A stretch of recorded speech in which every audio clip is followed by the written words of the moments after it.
So, how does a single gunshot from a federal agent in Minneapolis spark a massive firestorm?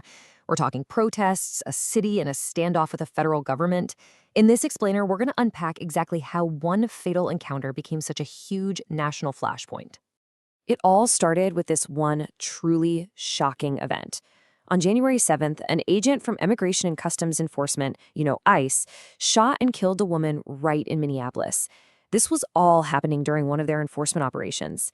And that one moment, it just set the entire city on edge. And the reaction from local leaders? Whoa, it was immediate and just explosive. The mayor of Minneapolis, Jacob Frey, came out with this incredibly blunt demand for ICE to just get out of his city. I mean, that right there sets the stage for a really tense standoff between the local guys and the federal government. Okay, so let's break it down. What exactly happened on that street in Minneapolis? Let's get into the details of this fatal encounter. You have to understand, this was like a perfect storm of volatile elements, all coming together at once. The victim, Renee Nicole, was shot in her car. This happened in broad daylight, with dozens of people just watching.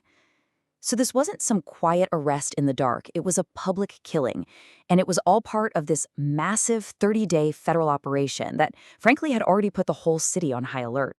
So as you can imagine, the city's response was just instantaneous. The anger spilled right from that crime scene onto streets all across the country. Picture this. On the snowy streets, the yellow police tape goes up, and immediately a crowd starts to form. People were yelling, they were demanding that the Minneapolis police, who were right there on the scene, arrest the federal agent responsible. The anger was just so raw, and it was aimed at everyone in a uniform. But the message from the protesters, it went way beyond this one tragedy. It was really a defiant statement against the whole ICE operation being there in the first place. You could hear chants of "say it loud, say it clear, immigrants are welcome here," echoing through the streets. It was really defining where the community stood on this. And that message, it spread like wildfire. Seriously, what started on one street corner in Minneapolis very quickly blew up into a national story.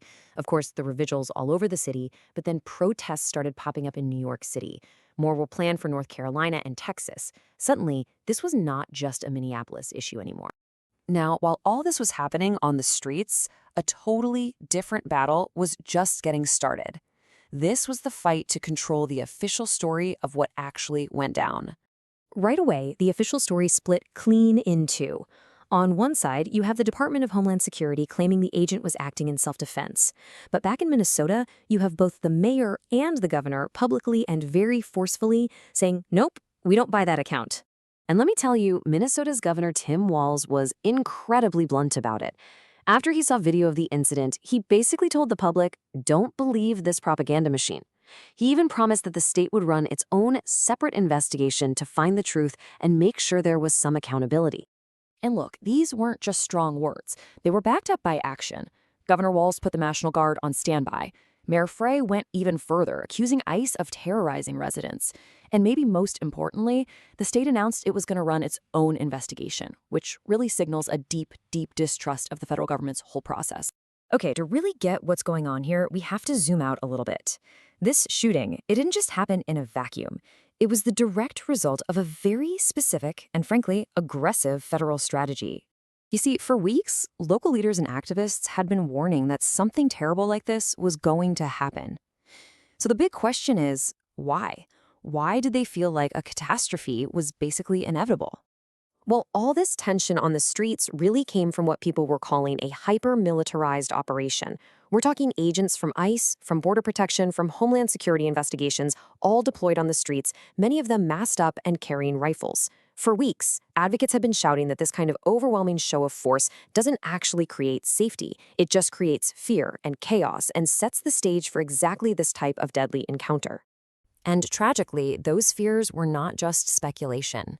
According to the Associated Press, this was at least the fifth death linked to these large-scale immigration crackdowns. That number, it really reveals a much broader and pretty concerning pattern.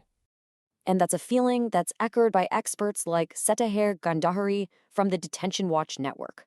Her point is, look, when you conduct enforcement with this level of aggression, tragic outcomes aren't just possible, they're predictable. And if the policy doesn't change, they could easily happen again. All right, so let's just quickly recap the key takeaways here. First, a fatal shooting by a federal agent sparks a huge national outcry. Second, you've got local and federal officials locked in this battle over what the truth is. And third, all of this is happening against the backdrop of a massive, militarized operation that advocates had warned would end in tragedy. So this all leaves us with a really crucial question. This incident in Minneapolis has just ripped open this deep divide between local communities and federal policy. And as this conflict continues to play out, it really forces all of us to ask, what should the future of immigration enforcement actually look like in cities all across